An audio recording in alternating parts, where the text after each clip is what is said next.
अस्सलाम वालेकुम नाज़रीन, मैं हूं आपका मेज़बान खालिद जमील और आप देख रहे हैं प्रोग्राम सवाल से आगे। और आज पाकिस्तान में हम सवाल करेंगे आइन की बालादस्ती का, इलेक्शन कमीशन ऑफ पाकिस्तान के किरदार का, और जो पाकिस्तान की सियासी माशी सूरत हाल है इसके हवाले से।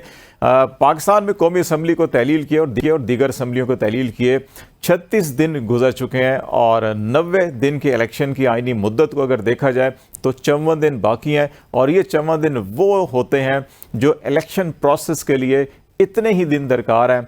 90 दिन के हवाले से लगता यही है कि 90 दिन में इलेक्शन नहीं होंगे, क्योंकि सदर पाकिस्तान ने ख़त लिखा है इलेक्शन कमीशन ऑफ पाकिस्तान को, लेकिन वहाँ पे खामोशी है, कोई जवाब नहीं दिया गया। और ख़त के अंदर एक तजवीज़ ये दी गई कि सुप्रीम कोर्ट से रहनुमाई हासिल की जाए, लेकिन सुप्रीम कोर्ट से आज जो इंडिकेशंस नज़र आई हैं, पाकिस्तान तहरीक इंसाफ ने 90 रोज़ के अंदर इलेक्शन करवाने के लिए एक पिटिशन फाइल की थी। उस पिटिशन को एतराज़ लगाकर भेजा गया कि ये अप्रोप्रिएट फोरम पर नहीं एड्रेस किया गया। पहले इसको जो दूसरी अदालत थी जो इस केस से मुतल्लिक थी, वहाँ पे जाना चाहिए था, मुनासिब फोरम पे जाना चाहिए था। डायरेक्ट सुप्रीम कोर्ट कैसे आ गई?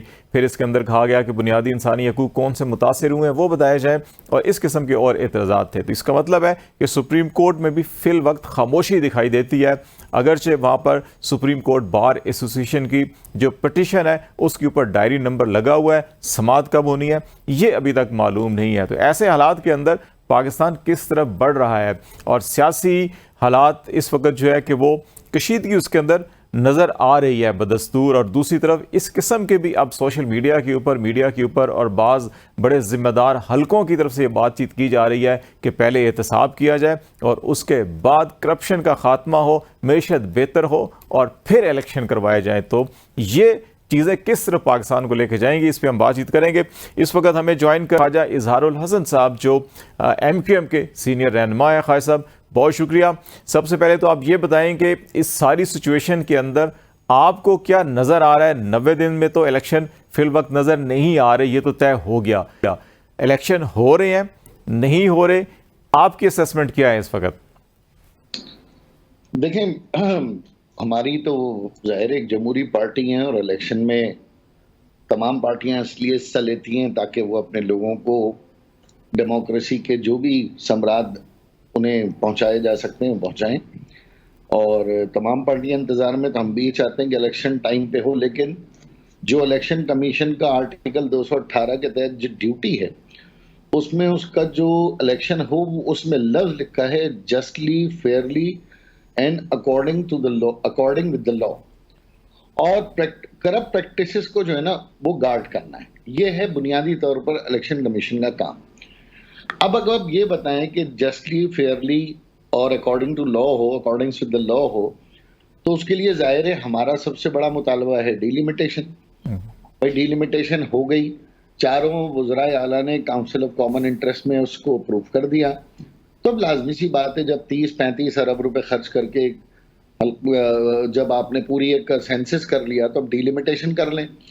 डिलिमिटेशन करने के बाद फिर आप उसे नोटिफाई कर लें, एतराज़ात उसमें देख लें, फिर हल्काबंदियां करें, इलेक्शन करा लें। अब एक नए सेंसस पे इलेक्शन होना कराची से खैबर तक सभी का फायदा है। कहीं सीटें बढ़ेंगी, कहीं कम होंगी, क्योंकि सारा बुनियादी दारोमदार नेशनल फाइनेंस कमीशन का जो 4 बुनियादी सुतूनों में उसमें सबसे बड़ा जो है वो पॉपुलेशन है। पॉपुलेशन है, गुर्बत है, एरिया है, तो ये तमाम चीजें, और रेवेन्यू है। तो ये सेंसस के बाद आपकी तमाम चीजें जॉट डाउन होकर बाहर आ गई हैं। तब आप डिलिमिटेशन कर लें, फिर इंतखाबात करा दें। जहां तक सदर साहब के लेटर का ताल्लुक है, देखिए नहीं, पार्लियामेंट हर वो कानून बना सकता है जो आइन से मुतसादिम ना हो। तो पार्लियामेंट ने इलेक्शन कमीशन को एक पावर दे दी, और वो पावर दे दी उनके सेक्शन 57 में, सेक्शन 58 में और 232 में। और वो पावर शायद मैं समझता हूं कि बिल्कुल बरवक्त दी गई, क्योंकि मुल्क की सूरत हाल के मुताबिक इलेक्शन कमीशन जब भी इलेक्शन कराएगा, अच्छा कराएगा तो इलेक्शन कमीशन के खाते में है, धांधली होगी तो इलेक्शन कमीशन मोरद इल्जाम ठहराया जाएगा। तो ये उनका सवाबदीदी इख्तियार है कि वो कब डेट देते हैं। और अब वो 90 दिन वाला जो एम्बार्गो है वो उस नई अमेंडमेंट के बाद इलेक्शन कमीशन के पास चला गया है कि वो कितना जल्दी हल्का बंदियां कराते हैं, कितना जल्दी एतराजात निपटाते हैं और कितना जल्दी इलेक्शन को अनाउंस करते हैं। तो मेरा ख्याल है कि ये बिला वजह तजवीज़ देने और सुप्रीम कोर्ट से रहनुमाई लेने की कोई ज़रूरत नहीं है। कोई ऐसा पेचीदा मामला नहीं था, कोई ऐसी कॉन्स्टिट्यूशन में एम्बिग्विटी नहीं थी जिसके लिए आप इंटरप्रिटेशन के लिए सुप्रीम कोर्ट जाएं। और ठीक है, मशवरा दे दिया सदर साहब ने, गैर ज़रूरी मशवरा दिया, जबकि अमेंडमेंट हो गई और वो बिल पास हुआ सदर साहब के पास से। खायर साहब, एक ये एतराज़ किया जाता है कि इलेक्शन एक्ट में तरमीम की गई और जो ये पावर्स दी गई हैं तारीख देने की, लेकिन आईन पाकिस्तान ये कहता है कि असम्बली अगर तहलील होगी वक्त से कबल, जैसे अभी हुआ, और प्राइम मिनिस्टर या चीफ मिनिस्टर की एडवाइस पर होती है, और फिर अगर उस पर गवर्नर साहब या सदर साहब दस्तखत करते हैं उसकी, तो फिर वो तारीख भी वही देंगे। अब ये एक सवाल ये पैदा होता है कि आईन पाकिस्तान में जो चीज़ दर्ज है उसको एक्ट के ज़रिए कैसे बदला जा सकता है या ख़त्म किया जा सकता है? देखें, आईने पाकिस्तान में एक चीज दर्ज है और एक्ट में भी यही चीज कही गई है। एक्ट में कोई नई चीज नहीं कही गई, एक्ट में भी यही की गई है। आर्टिकल जो सेक्शन 57 है उसमें कहा गया है कि subject to the constitution the commission shall notify the official gazette announce date or dates as the case may be of general election.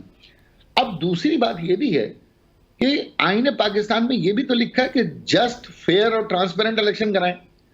अब जस्ट, फेयर और ट्रांसपेरेंट इलेक्शन क्यों नहीं हम बात कर रहे? अगर ये हमारे पास, अगर इस वक्त जैसे सूबा सिंध की बात करूं कि वही ब्यूरोक्रेसी है, वही डिप्टी कमिश्नर हैं, वही डीआईजीज हैं, वही पुलिस है, वही मुख्तारकार हैं, तो आप क्या समझते हैं कि ये आइन की पासदारी हो जाएगी 90 दिन में इलेक्शन कराना? चाहे वो जस्ट हो या ना हो, चाहे वो फेयर हो ना हो, चाहे जुडिशरी मना कर दे अपनी सर्विसेज देने की, और आप डिप्टी कमिश्नर्स के माथे उन इलेक्शन के रिजल्ट ठप्पे, जिस तरह के बाई इलेक्शन में हुए, जिस तरह लोकल गवर्नमेंट में हुए, जमात इस्लामी और पीटीआई और पीपल्स पार्टी जिस तरह आमने सामने एक दूसरे को बेनकाब किया, तो इस पे हम मुतमईन हैं। लेकिन हम इस पे मुतमईन नहीं है कि इलेक्शन कमीशन जस्ट, फेयर और ट्रांसपेरेंट कराने के लिए तारीख अपनी मर्जी से दे, उस पर मुतमईन नहीं है। लेकिन जब तक हालात ऐसे नहीं पैदा होते, फ़र्ज़ किया कि जस्ट फेयरली या जस्ट की या जो साफ शफाफ इंतखाबात के हवाले से अगर वो 6 महीने 6 साल लग जाते हैं, तो फिर क्या करेंगे? हम बैठे रहेंगे या कुछ करना पड़ेगा? देखें, केयर टेकर गवर्नमेंट के पास पार्लियामेंट ने कुछ एक्स्ट्रा पावर्स भी दी हैं, तो अफेयर्स ऑफ द गवर्नमेंट तो चल रहे हैं। Affairs of the government related to the IMF, related to the circular debt, related to the all जो भी आपकी इकोनॉमिक परेशानी है, उसमें तो वो डील कर रहे हैं। अब मसला ये कि जल्दी उनको है जिन्होंने अपने सिस्टम बिठाए हुए हैं कि भाई जल्दी जल्दी करो और फटाफट फटाफट दोबारा आ जाओ, वही चेहरे आ जाए, वही सब कुछ आ जाए और हंसी खुशी 5 साल फिर जिंदगी गुजरती रहे। लेकिन जाहिर सी बात है, इस मुल्क के अंदर कहीं ना कहीं कभी तो कोई मोड़ आए कि आम गरीब मुतवसत आदमी के सोचे। और ये जो वजीर आजम बनने जा रहा है, ये 300 रुपए लीटर डीजल या डॉलर 350 रुपए, और पूरी दुनिया और पाकिस्तान की आवाम को ये क्या प्रॉमिस करेंगे? ये गुर्बत का क्या प्रॉमिस करेंगे? तालीम सेहत का क्या? पाकिस्तान के हालात बिगाड़ने में भी उन्हीं लोगों का ज्यादा कसूर है जो वजारत उज़्मा, वजारत आला के ज्यादा मुतमन्नी रहते हैं। तो मैं समझता हूं इलेक्शन कमीशन कॉन्स्टिट्यूशन के अंदर रहते हुए, जो कि इलेक्शन कमीशन का एक जिम्मेदारी है, वो कहता है कि जनाब 15 दिन बाद हो जाए, महीने बाद हो जाए, हल्का बंदियां हो जाए, फिर इलेक्शन हो जाए। इसमें क्या इतनी तकलीफ है कि नहीं हल्का बंदियां? वैसे आपको इस सारी सिचुएशन के अंदर आप क्या समझते हैं कि सारी चीज़ें सेटल डाउन हो जाएंगी और इलेक्शन हो जाएंगे जनवरी, फरवरी, मार्च, अप्रैल? आपको क्या लगता है कब तक आपके ज़हन में? जी, मेरा तो ये ख्याल है कि फरवरी से पहले हो जाने चाहिए, फरवरी तक हो जाने चाहिए। और क्योंकि जब बजट आए तो वो बजट जो है वो फिर एक मुंतखब हुकूमत दे, और इलेक्शन कमीशन को जो ये आर्टिकल 57 और 232 एक नई अमेंडमेंट है जो आई है, वो भी पूरी एक्सरसाइज करे कि वो जो इलेक्टेड रिप्रेजेंटेटिव बनने जा रहे हैं, चाहे वो सूबाई के हों, कौमी के हों, तो उनका भी जरा कच्चा चट्टा जो है ना वो जरा उसको इवेल्युएट कर ले कि आर्टिकल 62, 63 के तहत वो एलिजिबल है ना, ताकि यही शुगर माफिया, यही गंदम माफिया, यही ऑयल माफिया वाटर माफिया दोबारा असेंबलियों में ना आए। ख्वाजा साहब, अगर एक अज्यूम करते हैं हम कि 2028 के अंदर हैं, अभी हम 2023 में है ना, 2028 में फ़र्ज़ किया कि एक ऐसी हुकूमत है और वो उस वक़्त जो है कि एन इलेक्शन से या हुकूमत तहलील होने से हफ्ता 10 दिन पहले कुछ ऐसे फ़ैसले करती है और फिर वो ये कहते हैं जी कि अब 90 दिन के अंदर नहीं, बल्कि वो भी कहते हैं कि 6 महीने बाद या 8 महीने बाद या 10 महीने बाद वो उस वक्त अपने जो भी पॉलिटिकल उनके टारगेट्स हैं उनको अचीव करने के लिए कुछ ऐसी सिचुएशन क्रिएट कर दें, तो फिर सारी सियासी जमातें क्या करेंगी? कहेंगी ठीक है, ऐसे चलने दें। पहली गुजारिश तो ये है ना कि ये अमेंडमेंट की किसने है? सबसे इंपॉर्टेंट सवाल तो आप ये करें ना, ये अमेंडमेंट किसने की है? पीएमएलएन ने की है। पीएमएलएन ने की है। पार्टियों के नाम ले लेते हैं ना सारी। हाँ, पीपल्स पार्टी, पीएमएलएन सारी शामिल है ना। आपकी जमात भी इत्तेहादी थी हुकूमत में, जेयूआई भी थी। ये बताएं किसने अपोज किया है? कोई एक आज हंगामा किया हो, कोई किसी ने कॉपियां फाड़ी हो, बिल फाड़ा हो, चीखा चिल्लाया हो, कभी देखा आपने? फर्ज करें एक वो जमात जो नहीं थी पार्लियामेंट में, वो हुकूमत में हो और वो फिर ये कर दे, कोई ऐसे स्टेप्स ले ले कि वो 6 महीने 1 साल तक इलेक्शन को डिले कर दें या आगे ले जाएं, ऐसे ही कुछ कवानीन साजी करके कोई ऐसे ही मसाइल पैदा करके, उस वक्त फिर बाकी सारी जमातें क्या करेंगी? देखिए हुजूर वाला, ये एक तल्ख हकीकत है कि हमारे यहाँ मेजॉरिटी रूल्स के तहत मैं तो नहीं मानता इस चीज़ को कि जनाब वो एक वोट से अक्सरियत हो तो कानून साजी हो जाए। अपोजिशन का भी एक रोल होना चाहिए, ये मेरी ज़ाती राय है। लेकिन पाकिस्तान का आइन ये कहता है कि आपकी अगर अक्सरियत है तो आइन से मुतसादिम कोई, आप आइन से जो चीज़ मुतसादिम ना हो आप वो कानून बना सकते हैं। तो कोई एतराज़ छोड़िए, अगर उस वक्त भी 28 में किसी के पास अक्सरियत है तो वो बिल्कुल बनाएगा, लेकिन उसको वजह भी देनी पड़ेगी, आइन से मुतसादिम ना हो ये भी देखना पड़ेगा, और अदालतों में चैलेंज ना हो ये भी देखना पड़ेगा।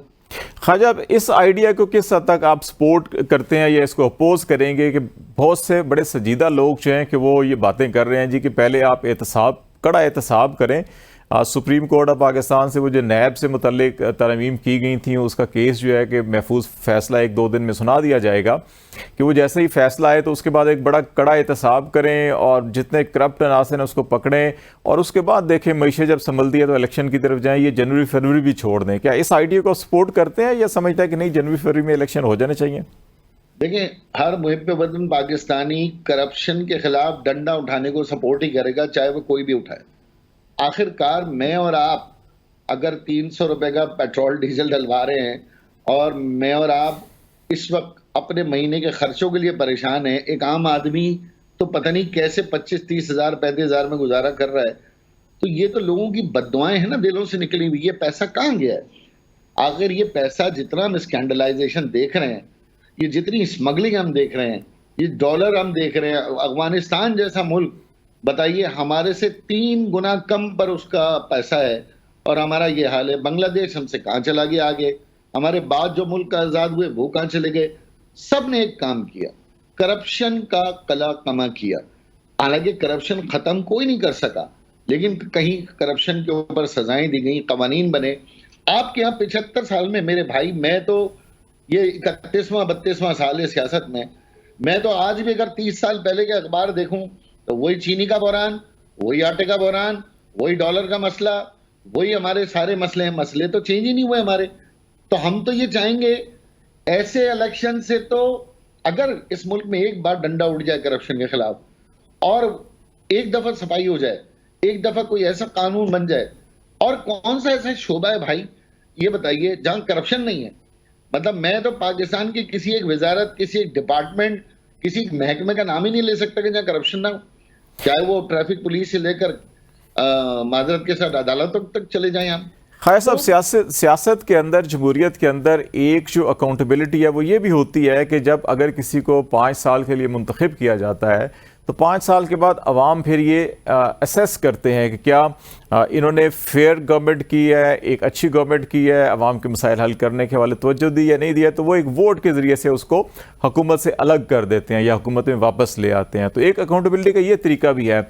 लेकिन इस वक्त बदकिस्मती से तमाम बड़ी सियासी जमातें जो जमहूरियत के ऊपर यकीन रखती हैं, आप भी कहते हैं जमहूरियत के ऊपर यकीन रखती हैं, वो इस किस्म के जब आइडिया से बात करते हैं जो 5 साल के बाद इलेक्शन की बजाय इलेक्शन में मजीद डिले होती है और जो अवाम का बुनियादी हक है अपनी मुंतखब हुकूमत बनाने का वो हक से महरूम हो जाते हैं। अवाम महरूम हो रहे हैं, वो तबकात महरूम नहीं हो रहे जो चलें 3 महीने बाद 6 महीने बाद फिर वो कुछ ना कुछ अपने बेनिफिट ले लेंगे, लेकिन अवाम तो हर तरफ से मारी जा रही है। हुजूर मैं थोड़ा सा आपसे इख्तिलाफ करूंगा। आपको तो ये अंदाजा है ना कि 22 करोड़ लोगों में से कितने करोड़ लोग वोट डालते हैं और कितने लाख या कितने करोड़ पे आपका प्राइम मिनिस्टर आता है। हुजूर वाला 80% 75% लोग वोट ही नहीं डालते। आपका 3 करोड़ 4 करोड़ वोटर निकलता है, पाकिस्तान की 50 जमातों में तकसीम होता है और बमुश्किल 1 करोड़ से कोई आपका प्राइम मिनिस्टर बन जाता है। टर्नओवर तो 40% 30% तक सर होता ही है ना, वो तो 3 करोड़ तो नहीं होगा, वो तो ज्यादा ही होगा। फिर सर वोट कास्ट उठा लेना, वजीर आजम कितने में बन रहा है बस वो देख लें। अच्छा, वो उनकी अपनी पार्टी का, ठीक है चले, है ना, आप वजीर आजम देख लें तो क्या 22 करोड़ की, पहले तो मुझे बताए ना, राइट ऑफ वोट, यहां पर वोट पे एतमाद ही खत्म हो गया लोगों को। अब हम कहेंगे जनाब वो अवाम का हक है, अवाम का कौन सा हक है? शायद वो इस वजह से भी हो रहा है कि जमहूरी हुकूमतें जो हैं कि वो जो अवाम के मसाइल या अवाम की तवक्कुआत हैं उसके ऊपर पूरी नहीं उतर रही और वो गैर जमहूरी जो रवैये हैं उनको मजबूत कर रही हैं, तो शायद ये वजह भी हो सकती है। ये जमहूरी हुकूमतों ने सिवाय अपने महलों के, अपनी वजारतों के, अपनी जायदादों के, अपनी मिलों के, अवाम को क्या मजबूत किया? इन्होंने क्या अपने मंशूर कभी भी मंशूर पे अमल किया? इन्होंने ये कानून साजी अपनी मर्जी की करते हैं। मजदूर की नुमाइंदगी वडेरा करता है, सनतकार जो है ना वो लेबर की नुमाइंदगी, जो एक फैक्ट्री वर्कर है उसकी नुमाइंदगी सनतकार करता है, यूथ की नुमाइंदगी 60 साल का आदमी करता है, खवातीन की नुमाइंदगी बहू बेटियां फुप्पियां चाचियां करती हैं।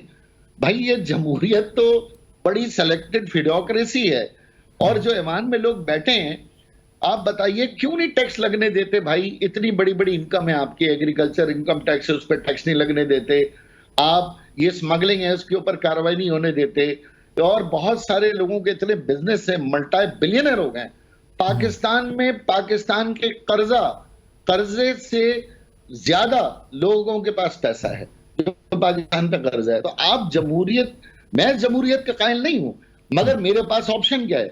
जिस दिन मेरे पास ये ऑप्शन आ गया या लाइक माइंडेड लोग आ गए, 2/3 मेजोरिटी से सबसे पहले तो इस आइन को चेंज करें ना। असल में जो निजाम है हमारा, जिस कायदे कानून पे खड़ा है, उस कायदे कानून के अंदर तशरीहात की इतनी जरूरत है कि हर बात के लिए हाई कोर्ट, हर बात के लिए सुप्रीम कोर्ट, हर बात के लिए सेनेट, हर बात के लिए पार्लियामेंट। एक आम आदमी को आप अपना आइन पढ़ा के तो दिखाएं, उसे यही नहीं समझ आएगा कि मेरा कानून है कहां। खान साहब आखिरी बात बताइएगा कि इलेक्शन होते हैं तो एमक्यूएम कहां खड़ी होगी? आप अपनी डेफिनेटली बज़ाहिर तो विद इन एमक्यूएम के जितने धड़े हैं उनको इकट्ठा किया गया है कि वो तो होगा। क्या अलायंस करेंगे, एडजस्टमेंट करेंगे, अपनी इनफरादी हैसियत में इलेक्शन लड़ेंगे, क्या करेंगे? देखिए, हम एक तो पूरे पाकिस्तान से इलेक्शन में हिस्सा लेंगे, खास तौर पे हम बलूचिस्तान से लेंगे और हम KPK से भी लेंगे। लेकिन सिंध के अंदर हमने समझते हैं कि 15 साल एक जो तवील तरीन बदतरीन गवर्नेंस रही है पीपल्स पार्टी की बिला शिरकत गैरे, इसके खिलाफ हम उन तमाम मजलूम लोगों को एक कॉमन एजेंडे पे लेकर आने की कोशिश कर रहे हैं, जिसमें कौम परस्त भी हैं। GDA की सूरत में हमारे पास बहुत सारी जमातें हैं, छोटी बड़ी तमाम। जमीयत उलमा इस्लाम है, उनके साथ हमारा एक बड़ा अच्छा अंडरस्टैंडिंग है। और यकीनन जहां जिसका वोट बैंक जिस कंस्टिट्यूएंसी पे ज्यादा होगा, बजाय आपस में तकसीम करने के, हमें कुशादा दिली से उस जमात के नुमाइंदे को सपोर्ट करना चाहिए। तभी सिंध के लोगों की तकदीर बदलेगी। और ये मुश्किल काम नहीं है, ये मुश्किल काम नहीं है। ये एंटी पीपल्स पार्टी आपका इत्तेहाद नजर आ रहा है। जी बिल्कुल ऐसा ही है, क्योंकि उनकी गवर्नेंस खुद उनके लिए सवालिया निशान बन गई है। हमें मेहनत करने की जरूरत नहीं है। बहुत शुक्रिया।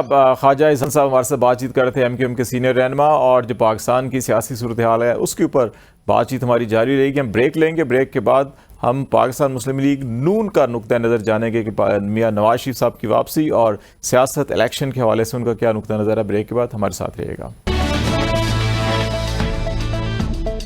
वेलकम बैक नाजरीन। पाकिस्तान की माशी सियासी सूरत हाल में गैर यकीनी का अंसर बदस्तूर कायम है और इलेक्शन तारीख के हवाले से सदर पाकिस्तान ने ख़त लिख दिया इलेक्शन कमीशन ऑफ पाकिस्तान को, लेकिन इलेक्शन कमीशन ऑफ पाकिस्तान बदस्तूर खामोश है। सुप्रीम कोर्ट में जो पिटिशंस फाइल की गई थी और उसमें पाकिस्तान तहरीक इंसाफ की एक पिटिशन को ये कहकर वापस भेज दिया गया है या मुस्तरद कर दिया गया कि इसके अंदर बुनियादी इंसानी हकूक़ कौन से मुतासिर हुए हैं या जो मुतलका लीगल फोरम है उससे रजू किए बगैर कैसे बराह रास्त सुप्रीम कोर्ट में ये दरख्वास्त आ गई। तो अब हर तरफ एक खामोशी सी दिखाई देती है और इन हालात के अंदर मियां नवाज शरीफ साहब भी अगरचे खामोश है पाकिस्तान अपनी वापसी के हवाले से, लेकिन उनके भाई और साबिक वज़ीर आज़म और पाकिस्तान मुस्लिम लीग नून के सदर शहबाज शरीफ साहब ने यह अनाउंस किया था कि वो 21 अक्टूबर को पाकिस्तान आएंगे। लेकिन अभी भी नून लीग के अंदर बहुत सी ऐसी आवाज़ें हैं कि उनका कहना है कि 21 अक्टूबर भी हतमी बात नहीं है, पाकिस्तान की सियासत में कुछ भी हो सकता है, इसलिए ऐलान ज़रूर है लेकिन अभी बहुत कुछ होना और बहुत कुछ देखना होगा 21 अक्टूबर से पहले। तो इस मौजू पे हम बातचीत करेंगे और हमारे साथ सेनेटर आसिफ किरमानी साहब जो सीनियर रहनुमा है पाकिस्तान मुस्लिम लीग नून के, वो मौजूद है, उनसे बात करेंगे। किरमानी साहब बहुत शुक्रिया ज्वाइन करने का। बुनियादी सवाल जो है वो आपसे यही पूछ लेते हैं कि जो मियां नवाज शरीफ साहब की वापसी है 21 अक्टूबर की बात की गई है, इससे पहले 15 अक्टूबर की बात की गई थी, सितंबर की, 14 अगस्त की बात भी की गई, तो क्या आपको दिखाई देता है कि इतने साजगार हालात हो चुके हैं कि मियां साहब ज़रूर आएंगे और अमली सियासत में हिस्सा लेंगे? बिस्मिल्लाहिर्रहमानिर्रहीम। शुक्रिया जनाब। गुजारिश ये है कि देखिए कि आज तक जितनी भी तारीखें दी गई, जितने भी लोगों की तरफ से, शहबाज शरीफ साहब या मियां साहब या मरियम की तरफ से वो तारीखें कभी नहीं दी गई। और मैं रिकॉर्ड पर हूँ कि मैंने हमेशा जब मुझसे नवाज शरीफ साहब की वापसी की तारीख का पूछा गया तो मैंने हमेशा ये कहा कि नवाज शरीफ साहब अपनी वापसी की तारीख का ऐलान या खुद करेंगे या शहबाज साहब करेंगे या मरियम करेंगी या फिर जिसको नवाज शरीफ जिम्मेदारी दें। तो अब शहबाज साहब ने उनकी तारीख का ऐलान किया है और मियां साहब भी मौजूद थे उस वक्त जब ये ऐलान हुआ। तो मैं अब समझता हूँ कि इस मामले में अगर कोई इबाहम था तो वो खत्म हो जाना चाहिए। और वापसी के हवाले से PMLN के ज़हन में क्या प्लान है? मियां साहब को यकीनी तौर के ऊपर कुछ सज़ा थी, वो जेल में थे और ज़मानत पर गए थे इलाज के लिए। एक ख्याल है कि वापसी पे वो एयरपोर्ट से सीधा उनको जेल जाना पड़ेगा। एक नून लीग की अपनी जो तैयारी है कि उनका भरपूर इस्तकबाल किया जाए, कोई रैली या कोई जुलूस बनाया जाए। तो आपको वापसी पे लाहौर लैंड करते हैं या इस्लामाबाद लैंड करते हैं, आप क्या मंजरनामा देख रहे हैं या क्या प्लानिंग कर रहे हैं? देखिए, जब से नवाज शरीफ साहब को, उनकी हुकूमत को मैं समझता हूँ कि एक झूठे और बेबुनियाद मुकदमे में रुखसत किया गया। आप देखिए ना, जो पनामा केस था उसमें कोई 450 450 लोग थे जिनका नाम था और नवाज शरीफ का तो उसमें नाम भी नहीं था। ठीक है, उनके बच्चों के नाम थे, लेकिन फिर भी उसको बुनियाद बनाकर जब पनामा में कुछ नहीं नवाज शरीफ साहब के खिलाफ मिला तो उनको उकामा पे निकाल दिया गया। ठीक है जी। अच्छा, एक जुल्म एक शख्स का साथ हुआ और एक अच्छा भला पाकिस्तान था। अब देखिए, महंगाई कंट्रोल में थी, पेट्रोल 64 रुपये लीटर था, बिजली का यूनिट 7-8 रुपये यूनिट मिल रहा था। एक अच्छे भले पाकिस्तान को एक डीरेल किया गया कुछ लोगों ने मिलकर। अब जाहिर है तब से अब तक देखिए कि क्या हालात है। इस दौरान इमरान खान की गवर्नमेंट भी आई जिसने महंगाई की बुनियाद रखी, IMF से कड़ी शराइत के तहत मुआहदा किया और जिसकी सज़ा कह ले अवाम ने भी भुगती और PDM की 16 महीने की हुकूमत जौन सी थी उसके गले भी ये मुआहदा पड़ा।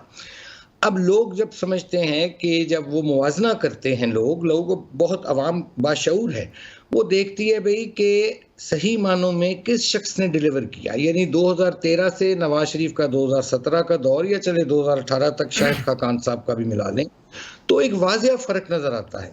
और यही हमारा मुकदमा है। रही बात जहां जेल जाने की, तो देखिए वो तो पहले भी उनको झूठे मुकदमे में जेल भेजा गया और वो उस वक्त भी उनके पास मौका था, वो बाहर थे, लेकिन अपनी बेटी का हाथ थाम कर अपनी अहलिया को जो बिस्तरे मर्ग पर मैं कहूँगा छोड़कर वो चले आए और एक झूठे मुकदमे में उन्होंने गिरफ्तारी दी और जेल काटी।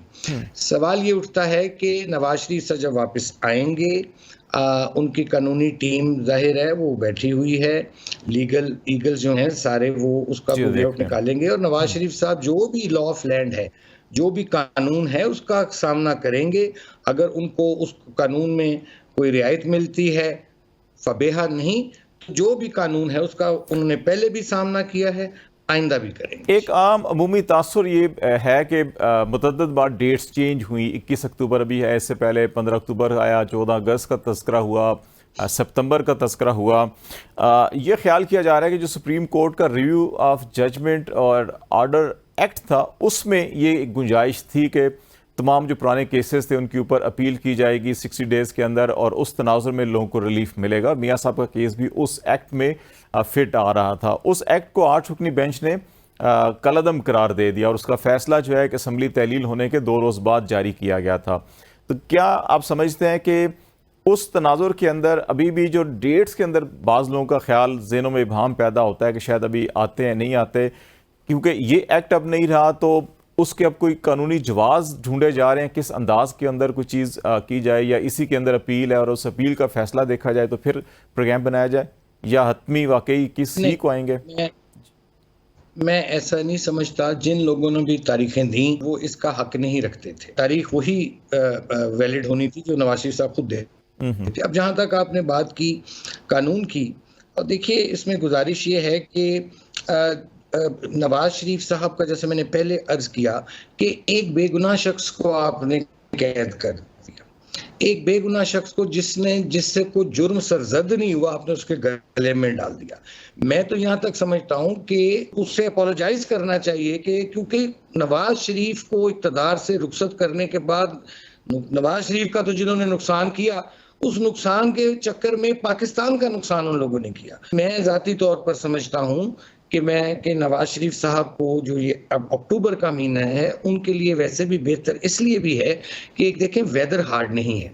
सितंबर में या अगस्त में जो तारीखें लोग देते थे उस वक्त मौसम बहुत हार्ड था और उनकी एक चूँकि एक वो जाहिर है एक उनको मुख्तलिफ कोमॉर्बिडिटीज़ हैं, he is an heart patient also, तो वो ये सारे देखनी पड़ती हैं जो कि यहाँ जब वो आएंगे तो उनको घर में तो नहीं बैठना, उन्होंने भाग दौड़ करनी पड़ेगी, इलेक्शन कैंपेन करनी पड़ेगी। तो मैं समझता हूँ कि ये तमाम फैक्टर्स थे और पार्टी जिसकी वजह से लेटर। एक और किरवानी साहब आपसे पूछना चाहूँगा, एक चीज़ और आपसे पूछना चाहूँगा कि इलेक्शन के हवाले से बड़ी गैर यकीनी सूरत हाल है। आज असम्बली तहलील हुए 36 दिन गुजर चुके हैं और 54 दिन एग्जैक्ट वो 54 दिन रह गए हैं जिसमें इलेक्शन जो डेज होते हैं जिनके अंदर कैंपेन या शेड्यूल तैयार किया जाता है तो वो इलेक्शन प्रोसेस के, तो अगर अब के बाद डेट आती है कोई भी तो आपके 54 डेज पूरे नहीं हो रहे होते और अभी इलेक्शन कमीशन ने कोई डेट अनाउंस नहीं की। आप नहीं समझते चाहे वो नवंबर के बाद होने हैं, हल्काबंदियों के बाद होने हैं, इलेक्शन कमीशन को एटलीस्ट अपना माइंड या वो डेट अनाउंस करनी चाहिए जो पाकिस्तान के अंदर इस वक्त गैर यकीनी सूरत हाल है वो ख़त्म हो? इस इबहाम को, इस एम्बिग्विटी को ख़त्म करने के लिए इलेक्शन कमीशन सामने आए और फौरी तौर पर तारीख का ऐलान करे और बताए, एक बाकायदा एक वो लोग मीडिया में आकर अवाम को ब्रीफ करें कि भाई इतने दिन हमें लगेंगे हल्का बंदियों में, इतने दिन इलेक्शन स्कीम में लगेंगे और फला तारीख को इलेक्शन होंगे। ये इलेक्शन कमीशन का काम है और मैं समझता हूँ कि उनको इस पर आगे आकर अवाम को एतमाद में लेना चाहिए। सदर साहब ने जो खत लिखा है इलेक्शन कमीशन को उसमें भी उन्होंने हतमी कोई राय या फैसला नहीं दिया, अलबत्ता उन्होंने जो कैलकुलेशन है 90 डेज़ के तनाजुर में उस 6 नवंबर का कहा कि उसमें हो जाने चाहिए और फिर ये भी कहा कि क्योंकि 3 गवर्नर्स ने साइन किए थे तो वहाँ डेट गवर्नर से देनी होती है, तो एक कौमी हमांगी क्रिएट करने के लिए मुशावरत और सुप्रीम कोर्ट से भी जो है रहनुमाई ले ली जाए। तो ये जो ऑप्शन सुप्रीम कोर्ट का भी है, अगर ये इबहाम कहीं इलेक्शन कमीशन के ज़हन में आ रहा है तो क्या ख्याल है कि ये भी एक बेहतर ऑप्शन है या इलेक्शन कमीशन को खुद अनाउंस कर देना चाहिए जो भी फैसला हो? मैं समझता हूँ जी कि सदर तो बिल्कुल टोटली इर्रेलेवेंट है इसमें, और वो एक बेगाने की शादी में अब्दुल्ला दीवाना है उसका रोल, वो अब एक अबूरी सदर हैं और वो इख्तियारात नहीं रखते जो एक इलेक्टेड प्रेसिडेंट के होते हैं, चूंकि वो अपनी टर्म पूरी कर चुके हैं। जैसे मैंने पहले अर्ज किया, ये काम इलेक्शन कमीशन का है। इलेक्शन कमीशन को आगे आना चाहिए, इलेक्शन कमीशन को बाकायदा अवाम में, मीडिया में बात करनी चाहिए और एक अपना पूरा जो रोड मैप है वो देना चाहिए और उसकी तारीख का, इलेक्शन का ऐलान करना चाहिए। ये इलेक्शन कमीशन को चाहिए कि इस मामले में, ताकि जो एम्बिग्विटी ख़त्म हो, गैर यकीनी सूरत हाल ख़त्म हो जाए। किरमानी साहब, आईने पाकिस्तान को देखें तो उसके अंदर कहीं अबूरी या जो परमानेंट प्रेसिडेंट का तो तस्करा नहीं है। उसमें दो चीज़ें बड़ी वाज़ेह हैं कि अगर प्राइम मिनिस्टर की एडवाइस के ऊपर सदर असम्बली तहलील करते हैं तो वो 90 दिन के अंदर तारीख का ऐलान करेंगे और केयर टेकर सेटअप की काबीना का मुकर्रर करेंगे। इसी तरह सूबों में अगर असम्बली तहलील होती है चीफ मिनिस्टर की एडवाइस के ऊपर तो गवर्नर्स अगर उसके ऊपर दस्तखत करते हैं तो फिर वो डेट देंगे, अगर दस्तखत नहीं करते तो प्रेसिडेंट देंगे, जो सुप्रीम कोर्ट ने एक फैसले के अंदर भी ये स्टैंडर्ड सेट किए। तो मेरा ख्याल है उसमें सदर साहब तारीख दे सकते थे पंजाब और नेशनल असम्बली की, उन्होंने नहीं दी, लेकिन इंटीमेशंस दे दी वो। नहीं, मैं नहीं समझता। उसकी वजह यह है कि वो तो उनका रोल अब एक मेहमान अदाकार का है। उनकी मुद्दत जो थी वो तो ख़त्म हो गई। अब मुझे बताइए, ना सदर की एक्सटेंशन मुमकिन होती है, एक मुद्दत ख़त्म हो जाए, वो तो अब एक एंट्रस्टमेंट का रोल है कि वो बस एक बैठे हुए हैं वहाँ। लेकिन मैं समझता हूँ कि एक्सरसाइज नहीं कर सकते, चूँकि जहाँ आपने फरमाया कि अबूरी सदर का कोई आइन में जिक्र नहीं है, तो इसका मतलब है कि एक इलेक्टेड ही सदर जो है वो ही तमाम एक्सरसाइज अपनी पावर्स कर सकता है। नॉन इलेक्टेड हैं वो तो अब वो इलेक्टेड रहे नहीं है, टर्म पूरी कर चुके हैं, और इसलिए बेहतर यही था।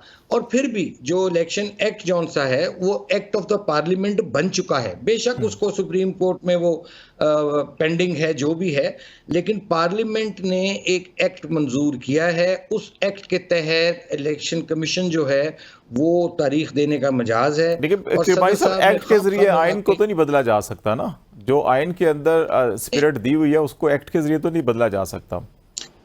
यहाँ तो लोगों ने, जिनके पास इख्तियार नहीं था, उनकी भी फिर बात करें ना, जी बिल्कुल, करके बिल्कुल, जो आइन की तशरीह करने आते हैं और वो आइन को बदल डालते हैं, उनके बारे में भी फिर आप क्या समझते हैं, उस पर भी बात कीजिए। फिर जिनके पास आइन की तशरीह का इख्तियार है और वो आइन को बदल देते हैं और एक इलेक्टेड पार्लियामेंट को वो उस पर लगा देते हैं, स्टे कर देते हैं, उनके बारे में भी बात करें। फिर चलो देखिए ना, यहाँ तो सारे एक इतनी पॉलिटिकल पोलराइजेशन हो चुकी है कि जो मेरा काम नहीं मैं वो भी किए जा रहा हूँ। लेकिन इसमें देखिए ना, इसमें सियासी जमातों ने अपने हाथ मेरा ख्याल है खुद ही बांध दिए हैं। बहुत सी मुश्किलात जो है कि आने वाली कोई भी हुकूमत भी ऐसे तरीके इस्तेमाल करेगी तो फिर उस वक्त क्या जस्टिफिकेशंस बनेगी।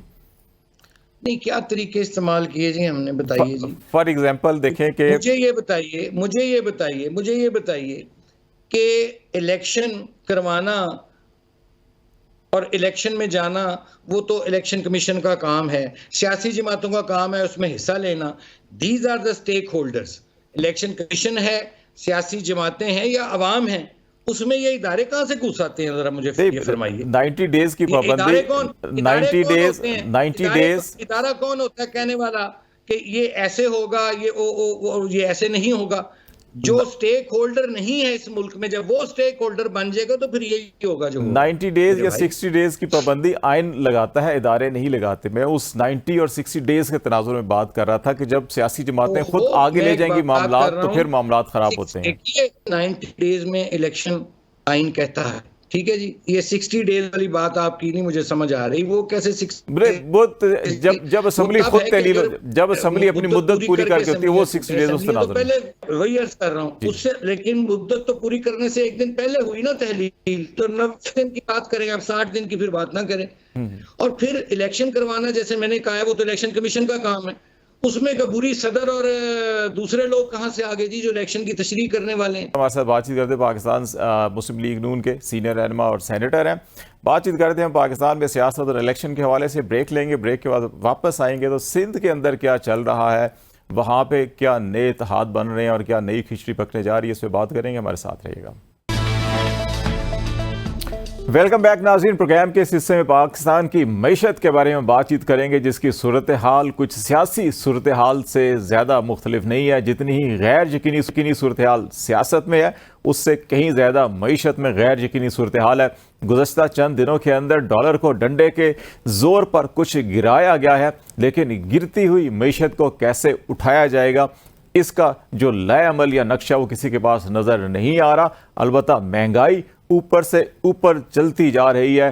38% इस वक्त जो है कि वो शरह इन्फ्लेशन पाकिस्तान के अंदर, और जो पॉलिसी रेट स्टेट बैंक का पाकिस्तान का वो 22% पे बदस्तूर मौजूद है। ऐसे हालात में मईशत कैसे तरक्की कर सकती है, ये मौजू होगा जिसमें हम बातचीत करेंगे। डॉक्टर आबिद क़य्यूम साहब हमारे साथ होंगे, SDPI के एग्जीक्यूटिव डायरेक्टर और इकनॉमिक एडवाइजरी काउंसिल के भी मेंबर रह चुके हैं हुकूमत पाकिस्तान में। डॉक्टर साहब बहुत शुक्रिया प्रोग्राम में तशरीफ़ लाने का। बुनियादी सवाल जो इस वक्त मईशत की है और इसमें जो पॉलिसी रेट 22% बदस्तूर अपनी जगह पे कायम है, कितना फिजिबल है कि आप अपने तमाम जो ग्रोथ के या प्रोडक्शन के या एक्सपोर्ट के टारगेट हासिल कर सकते हैं, कि जबकि अगर 22% पॉलिसी रेट है और फिर इसमें इन्फ्लेशन आप शामिल करें, ऐसी सूरत हाल में आप कहाँ इंटरनेशनली कम्पीट कर सकते हैं? तो पाकिस्तान की मईशत संभलेगी इससे, या आपकी नज़र में क्या इसके साथ होना चाहिए? देखिए खालिद, ये वाला जो माली साल है इसमें ग्रोथ को तो फिलहाल हमें भूल जाना चाहिए, क्योंकि वो जो पुरानी कहानियों में होता था कि जब तूफान आए तो बहरी जहाज को लंगर अंदाज कर दिया जाता था, उसको सेल करने की कोशिश नहीं की जाती थी। और जिस तरह के मसाइल और मसाइब से मुल्क और स्पेशली जो मुआशी मसाइल से पाकिस्तान संभल के निकला है, तो वो तूफान अभी टला नहीं। इस वक्त हम लंगर अंदाज होने के मोड में है। उस पर सहागा ये हुआ कि वो जो लीड कैप्चर है वो चंद ताकतवर अनासर जो कि अब पता चल रहा है कि बिजली चोरी में मुलव्वस हैं, वो चंद ताकतवर अनासर जो कि अफगानिस्तान को रोजाना 30 से 35 मिलियन डॉलर जो है वो स्मगल कर रहे हैं। वो अनासर जो कि चीनी स्मगल कर रहे थे, या जिन्होंने चीनी जखीरा कर ली थी, यूरिया खाद, या वो अनासर जो कि 250 रुपए के वो ईरानी तेल जो है वो स्मगल करते हैं, जिसकी अदायगी जाहिर है कि डॉलर में की जाती है और वो रेवेन्यू का लॉस बनता। तो ये वो सारी चीज़ें थी जो कि हर हुकूमत के नोटिस में होती हैं। मेरा नहीं ख्याल अगर हुकूमतें जो है अगर उनका नोटिस में ना हो और ये सारा कुछ चल रहा है तो फिर तो इस मुल्क का खुदा हाफिज है। लेकिन अगर ये नोटिस में थी और कोई एक्शन नहीं लिया गया तो उसकी बुनियादी वजह यही थी कि कहीं पे कनाइवेंस थी, कहीं पे डर था, कहीं पे मिली भगत थी।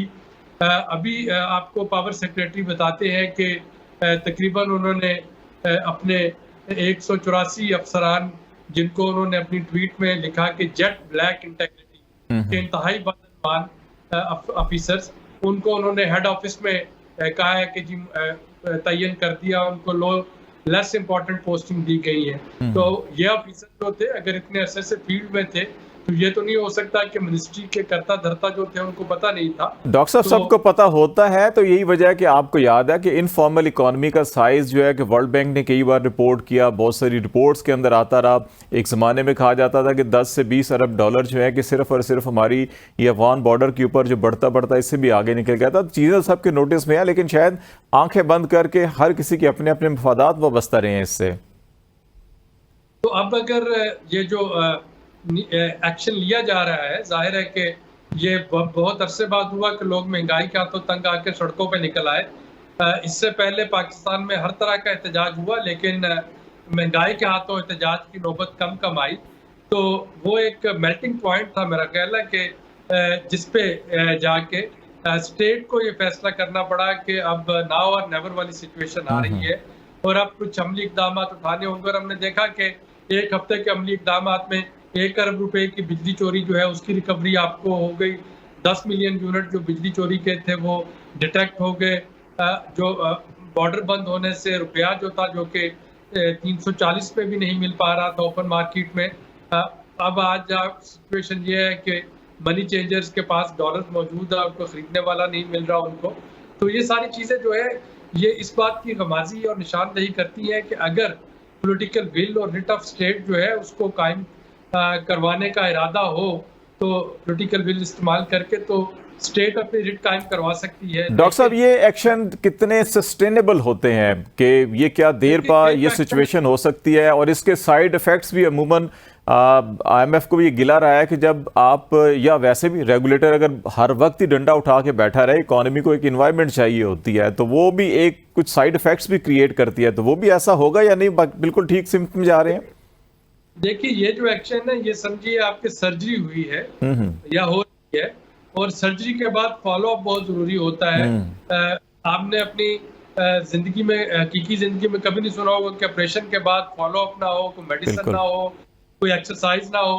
तो जाहिर है कि जो फॉलो अप है वो आपके रिफॉर्म्स हैं, लॉन्ग टर्म रिफॉर्म्स के। हमारी जो पॉलिसीज जो है उनमें पॉलिसी रिफॉर्म और स्ट्रक्चर रिफॉर्म, और अगर वो रिफॉर्म जो है वो कर लिए जाए तो जाहिर है कि इन चीज़ों की बार बार नौबत नहीं आएगी।